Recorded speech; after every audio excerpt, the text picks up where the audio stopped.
नेपालका चर्चित गृहमन्त्री सुदन गुरुङ, उनकै नेतृत्वमा सम्पत्ति शुद्धिकरण सम्बन्धी मुद्दामा पक्राउ परेका चर्चित बिचौलिया दीपक भट्टसँगको साँठगाँठ बाहिरिएसँगै विवादमा परेका छन्। भट्ट अनुसन्धानको लागि थुनामा रहेकै बेला गृहमन्त्री गुरुङको पनि उनीसँगको सहकारीको प्रमाण बाहिरिएसँगै अब गृहमन्त्री पद नै धरापमा परेको छ। के हो त कथावस्तु र अब के मोड लिन्छ त घटनाक्रमले, हामी तपाईलाई आजको भिडियोमा छोटो मिठो तरिकाले बुझाउनेछौँ।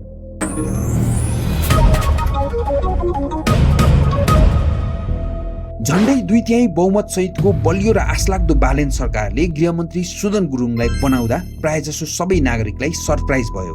तर शपथ ग्रहण गरेको रातदेखि नै उनको सक्रियता र एक्सन देखेर धेरैले उनको प्रशंसा गरे, तारिफ गरे त कतिले जिब्रोसम्म टोके।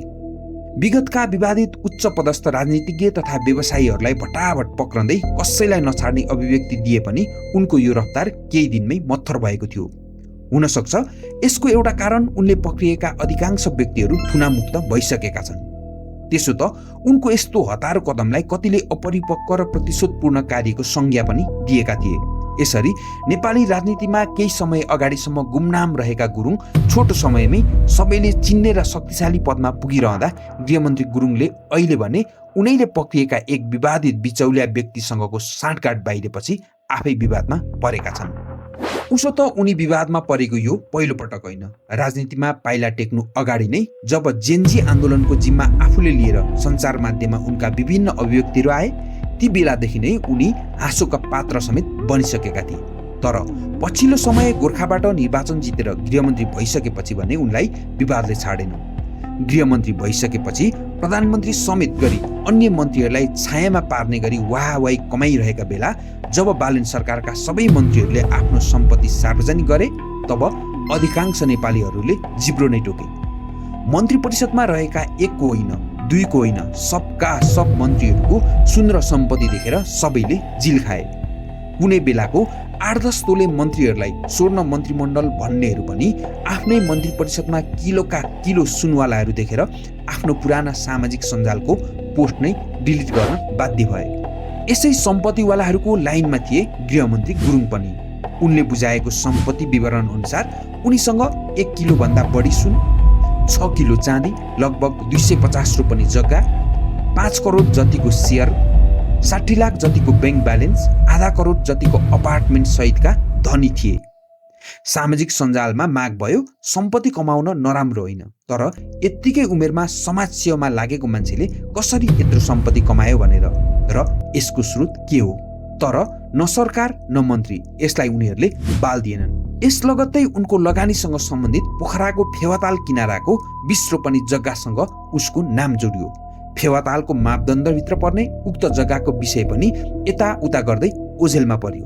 तर उनको सम्पत्तिसँग सम्बन्धित विषयमा सञ्चार माध्यमले प्रश्न गर्न नछाडेपछि गुरुङले आफ्नो बाउबाजेको अंशबण्ड नै हुन बाँकी भएको भनेर अभिव्यक्ति दिएको केही दिनमा नै फेरि उनका बुबाले छोराले दुःख गरेर कमाएको सम्पत्ति हो भन्दै सञ्चार माध्यममा बोलेपछि उनी झन विवादमा परे। त्यसपछि उनलाई शङ्का गर्ने बाटो अझ खुल्यो।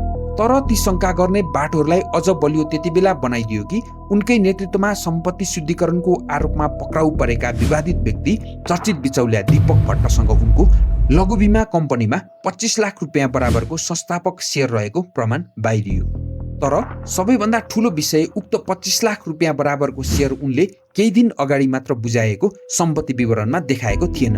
त्यसपछि उनले आफ्नो सम्पूर्ण सम्पत्ति नदेखाई लुकाइएको भन्ने त प्रमाणित यसै पनि भयो। अब अर्को शङ्का गर्ने बाटो उनले यस्ता अन्य कति सम्पत्ति लुकाएका होलान् त। 2079 सालमा नेपाल बीमा प्राधिकरणले 7 वटा लघु बीमा कम्पनीलाई लाइसेन्स दिएको थियो। त्यसमा एक थियो Star Micro Insurance Company Limited. Sujan Acharya अध्यक्ष रहेको कम्पनीमा 4 जना सञ्चालक छन्।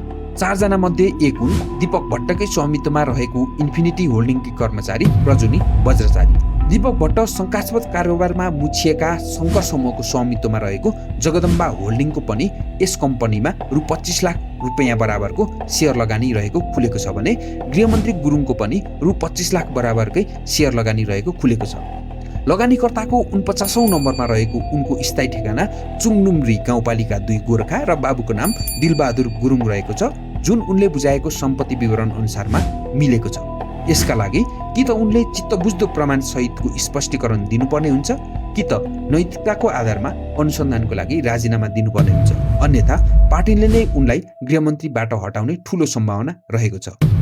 यसअघि पनि श्रम मन्त्री दीपक शाहलाई 13 दिनमै पार्टीले मन्त्रीबाट हटाइसकेको अवस्था छ। गुरुङको हकमा भने अब के होला त?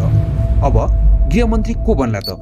अनि स्थिर र बलियो सरकार भनेर भनिएको सरकारको मन्त्री हप्ता दिनमा फेरबदल गर्नुपर्ने अवस्था किन आयो होला त? कृपया कमेन्ट गर्नुहोस्। यस्तै विषयमा छोटो अनि मिठो भिडियोका लागि हाम्रो च्यानल ब्रिक स्टोरी नेपाल सँगै रहनुहोस्।